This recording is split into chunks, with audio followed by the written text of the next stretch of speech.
হ্যাঁ, এদিকে টি একটা রাখো এদিকে। হ্যাঁ, এটা তো ওইদিকে মাপ দাও।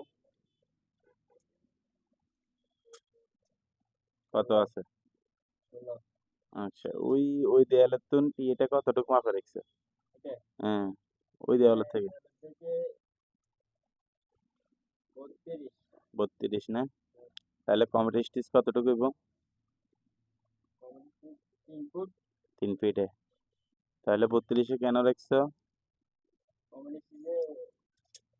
বদনা জানে অ্যাকুরেট ভাবে 11 ভাবে বসে। আচ্ছা ঠিক আছে, দাও এটা মাপলো। এটা হলো সিঙ্গেল একটা ওয়ারিং, একটা লো কমেট বসবে। ওই যে পিছনে যে পয়েন্টটা আছে ওটা হলো লো ডাউনের জন্য। আর এই যে যে টিটা দেখতেছেন এটা হলো আপনার লো কমেটের আপনার বদনার পয়েন্ট।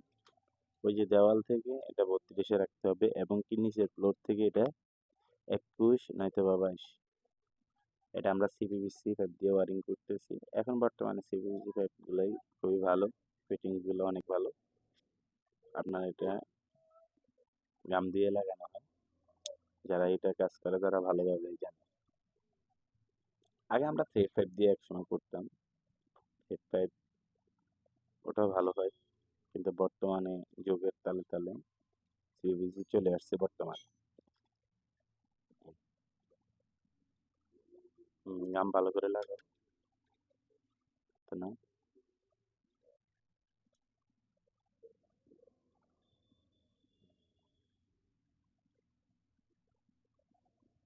ভালো করে মশরা টিটারে সোজা রাখুন, ওই পয়েন্টটা সোজা আছে কিনা ওটা খেয়াল রাখতে হবে, এটা খেয়াল রাখতে হবে।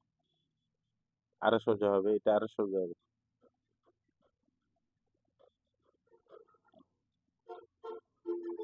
অ্যাকুরেট, অ্যাকুরেট হয়েছে। এরপরে ওই যে কনসোল স্টপ যেটা আছে ওটার মাপ নাও, ফ্লোর থেকে 45-এ থাকবে।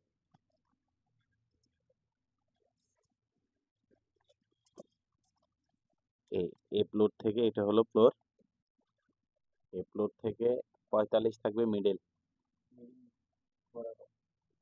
এখানে একটা টেপ আছে না, টেপের পয়েন্ট রাখবে না?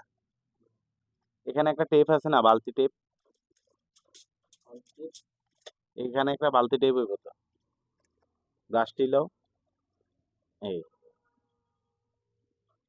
ফ্লোর থেকে 32। হ্যাঁ, 32 মাপ দাও। এই এই 32 মিডল। হ্যাঁ, হ্যাঁ, এটা এবারে এটা মাপ নাও।